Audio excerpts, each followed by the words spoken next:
So the Council of 9 is one groupable in era, but not by me. I always overkill or appropriately allocate my resources. I usually use 12 for this fight, and the trick of this fight to do this without any of the council members actually aggroing you, go through the underwater tunnel, all the way to the back, up against the wall, make sure you have a levitate on, and yes, make sure you are up against the wall and over the wall, because even if you are floating out, the council members will come down and aggro you. For the first 10%, the boss is really not slowable. You can get some debuffs on and stuff like that and get prepared. So if you're going to be using one group, then what you want to do is burn that 10% off as fast as possible.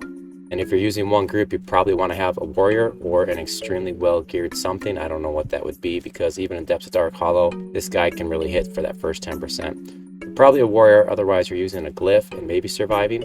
I would probably have 2 healers. If it was me, this is more of a controlled fight, I would go like cleric, shaman, bard, 1 melee DPS, and then the warrior. However, most people aren't going to have that set up. You could do cleric, shaman as your healers, because like I said, the first 10% you're really not going to be able to slow. And maybe you get them slowed right away, and then the healing starts to keep up. You really only have like that 3 minutes of defensive or whatever the glyph lasts to get them through that 10% and then to get them slowed. To pull this guy, I use the paladin with divine aura. You could use divine barrier. So if you're using a warrior to tank and you're only using 6, then what you're going to have to do is probably take your cleric, cast on this guy above the water. It has to be above the water. You can't cast from the water. Aggro him and swim your ass all the way back and get him off of your cleric before you die. If you do it right and you have max swimming, you can get back there in the 18 seconds that the divine spells last. So try it out. It's a really easy fight to do once you get it down, and the loot is absolutely awesome. If you're going to be using one group, you do need some relatively really good gear, as in like some of the top raid gear if you're doing it in era. Once the Prophecy of Rogue comes out, and then obviously the Serpent Spine, you get 75. This guy is still worth doing because he does have some drops that are still worth selling. And other things like Last Bloods, which people are still putting in the cultural armor.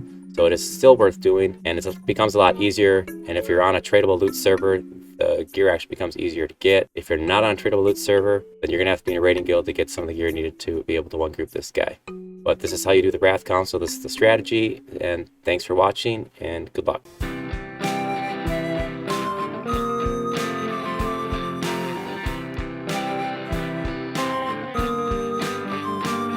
We got P99, we got TLP, we got private servers and tests that's free.